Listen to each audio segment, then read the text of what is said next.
Andre Onana mengalami malam yang sulit di Turki. Namun pemain internasional Kamerun itu tetap mempertahankan tempatnya. Krisis cedera pertahanan United telah sedikit mereda dengan kembalinya Luke Shaw dan Aaron Wan-Bissaka. Varane bisa kembali untuk menemani Maguire dengan Lindelof tampil buruk di laga Galatasaray. Johnny Evans, Tyrell Malacia, Lisandro Martinez, Christian Eriksen, Mason Mount, Casemiro tidak akan terlibat akhir pekan ini. Bruno Fernandes, sementara itu, hanya tinggal satu kartu kuning lagi untuk bisa terkena skorsing. Rasmus Højlund, yang melewatkan pertandingan melawan Everton, karena cedera yang dideritanya selama jeda internasional, menjalani hampir 1 jam pertandingan sepak bola tanpa masalah yang terlihat pada hari Rabu. Dan seharusnya baik-baik saja untuk memainkan perannya melawan Newcastle, meskipun penampilan bagus Anthony Martial melawan Everton mungkin berarti, pemain muda Denmark ini memiliki persaingan untuk mendapatkan tempat sebagai starter. Marcus Rashford juga tersedia lagi setelah diskors untuk pertandingan Liga Champions tengah pekan, sementara Alejandro Garnacho diperkirakan akan mempertahankan tempatnya di sayap kiri setelah mencetak 2 gol dalam 2 pertandingan, termasuk tendangan overhead yang menakjubkan di Goodison Park. Ten Hag terus menghadapi krisis pemilihan lini tengah, dengan Sofyan Amrabat menjadi starter di Istanbul. Kobbie Mainoo yang berusia 18 tahun, bisa kembali dan lebih cocok berduet dengan Amrabat. Scott McTominay bisa jadi pelapis yang sepadan.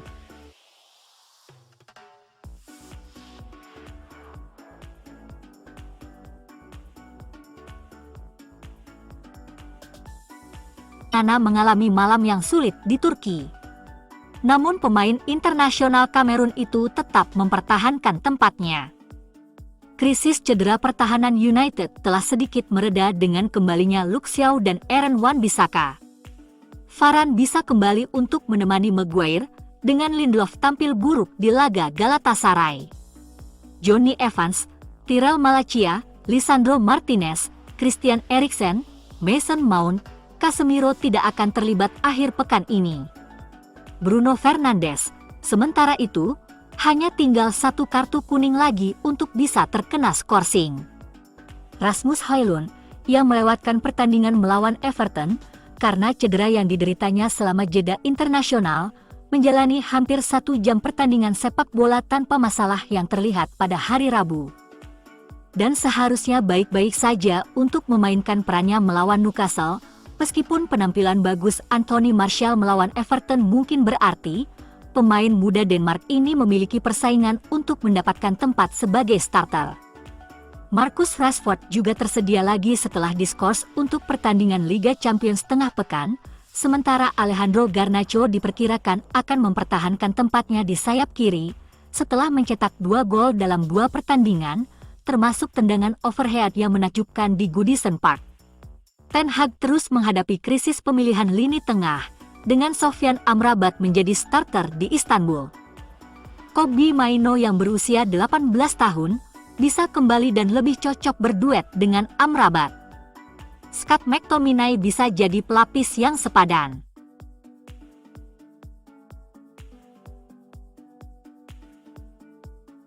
Manchester United kembali kecewa setelah pertandingan Liga Champions, kehilangan keunggulan dan ditahan imbang, tetapi tentu saja ada hal positif yang bisa diambil. Pasukan Erik ten Hag bertarung dengan gagah berani di Taman Rams yang mengintimidasi, tetapi pada akhirnya kesalahan penjaga gawang merugikan mereka. Namun, seperti performa di Premier League melawan Everton, Manchester United memang bermain bagus. Mereka menciptakan banyak peluang dan mencetak beberapa gol yang cukup brilian. Gol adalah hal yang paling penting. United telah kelaparan sepanjang musim dalam mencetak gol. Dengan 6 gol dalam 2 pertandingan untuk Manchester United, segalanya mulai membaik. Sebelum pertandingan ini, gol jarang terjadi di Old Trafford musim ini. Yang paling melemahkan semangat adalah statistik para penyerang, khususnya di Liga Premier. Hanya Marcus Rashford yang punya kontribusi gol, tapi hal itu berubah drastis selama seminggu terakhir.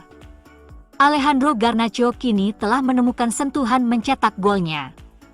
Dia memiliki 2 dari 2. Rashford juga menambah jumlah golnya. Persamaan dari kedua pertandingan ini adalah kembalinya Luke Shaw. Dalam pertandingan Galatasaray, momen cemerlang yang terlewatkan adalah gol Bruno Fernandes. Tepat di tepi lapangan, Shaw memberikan umpan halus dari luar kaki untuk membuka ruang bagi pemain Portugal yang melepaskan satu tendangan melewati Fernando Muslera yang tak berdaya. Bersamaan dengan itu, banyak hal baik bagi United datang dari sisi kiri, dengan bek sayap asal Inggris ini bekerja sama secara brilian dengan Garnacho. Kemampuan Shaw dalam menyerang dan juga kompetensi di lini belakang memberi United lebih banyak kebebasan untuk bermain di sayap kiri, yang menghasilkan cara menyerang yang jauh lebih dinamis. Kehadiran Shaw memberikan kenyamanan bagi United, karena tampaknya memungkinkan pemain lain untuk berkembang di posisi mereka, karena mengetahui bahwa sisi kiri akan dikunci. Sofyan Amrabat bermain luar biasa menggantikan Casemiro. Sayang, rekannya Scott McTominay keasikan menyerang dan lupa melindungi pertahanan. Kobbie Mainoo sepertinya bisa lebih pas bertandem dengan Amrabat.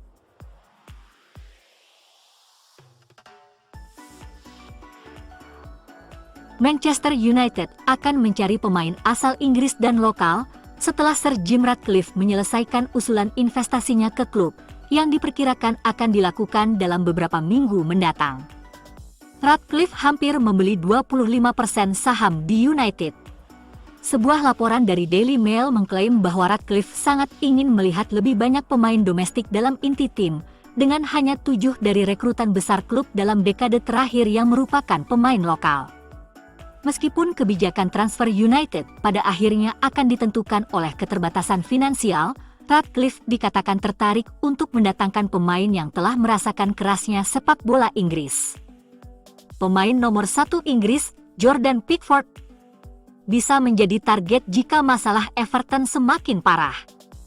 The Toffees mungkin akan menghadapi pengurangan poin lebih lanjut yang dapat membuat mereka terdegradasi dan menyebabkan Pickford ingin kembali ke papan atas dengan kesepakatan potongan harga. Rekannya, Jarrad Brandtwaite, telah menembus tim Everton musim ini. Kebutuhan United akan bek tengah telah terdokumentasi dengan baik dan minat mereka terhadap rekan setim Pickford, Jarrad Brandtwaite, juga bersifat jangka panjang, dengan pemain berusia 21 tahun itu memberikan secercah positif yang jarang terjadi di musim kelam bersama Everton. Dengan kehebatan udara dan kemampuannya dalam menguasai bola membuatnya menjadi pengganti Harry Maguire yang alami dan berjangka panjang. Mungkin pilihan yang tidak mengejutkan, penggemar United akan menikmati kesempatan melihat pencetak gol seperti Ivan Toney di lini depan sementara Rasmus Højlund terus menunjukkan kemampuannya. Juga Eberechi Eze yang melakukan debutnya untuk Inggris baru-baru ini. Bisa dibilang salah satu pemain terbaik dalam beberapa musim terakhir di Liga Premier, di luar tim papan atas. Pemain berusia 25 tahun ini telah menghasilkan kontribusi gol hampir setiap 3 pertandingan, sejak kepindahannya senilai 17 juta pound dari Queen's Park Rangers pada tahun 2020, dengan performa apiknya yang membuatnya memperkuat timnas Inggris. Dan meskipun United mungkin mengincar pemain-pemain top lokal di Liga Premier, mereka selalu menjadi klub yang ingin merekrut talenta-talenta muda, dan tidak ada alasan mengapa hal itu tidak dapat berlanjut di bawah arahan Ratcliffe dengan merekrut pemain seperti Adam Wharton dari Blackburn. Pemain berusia 19 tahun ini telah menjadi bagian integral dari tim Blackburn di Championship, membantu mereka melaju ke babak playoff sebagai gelandang bertahan yang tenang dengan bola di kakinya seperti halnya dengan tackle dan kecepatan kerjanya, sambil menyombongkan diri. Gurasi, Manchester United bisa melakukan tawar-menawar di jendela transfer Januari untuk penguatan di sektor serangan. United mencetak 12 gol di Liga Champions, meski duduk di posisi terbawah grup A, lebih banyak dari 11 gol yang diraih juara grup Bayern Munich. Tapi tim Erik ten Hag sangat kekurangan gol di Liga Premier, dengan hanya mencetak 16 gol dalam 13 pertandingan musim ini. sebelum kemenangan 3-0 hari Minggu lalu di Everton, di mana masing-masing tiga penyerang United mencetak gol. Gol pembuka Marcus Rashford melawan Arsenal pada bulan September adalah satu-satunya gol liga mereka yang dicetak oleh seorang penyerang. Rasmus Højlund telah menunjukkan harapannya di Eropa, mencetak 5 gol dalam banyak penampilan. Namun belum mencetak gol dalam 9 pertandingan Premier League. Kedatangan musim panas senilai 72 juta pound ini membutuhkan persaingan di luar Anthony Martial untuk membantu perkembangannya. Sebuah area yang dilaporkan akan ditangani oleh Ten Hag pada bulan Januari. Menurut Foot Mercato, striker Stuttgart, Serhou Guirassy, masuk dalam daftar pilihan United musim dingin ini. Laporan tersebut menambahkan bahwa pemain berusia 27 tahun, lahir di Prancis tetapi mewakili tim nasional Gini, memiliki klausul pelepasan sebesar 15 juta pound di Stuttgart. Nilai tersebut merupakan nilai yang fenomenal bagi seorang pemain dengan 15 gol di Bundesliga musim ini, jumlah gol yang hanya bisa dilampaui oleh pemain Bayern Munich. Harry Kane, yang mencetak 18 gol. Di 5 liga top Eropa, Guirassy lebih unggul dari Mbappe dan Salah. AC Milan, AS Roma dan Newcastle United juga dianggap berminat pada Guirassy, yang bergabung dengan Stuttgart dengan status pinjaman dari Rennes musim lalu sebelum menandatangani kontrak 3 tahun di musim panas.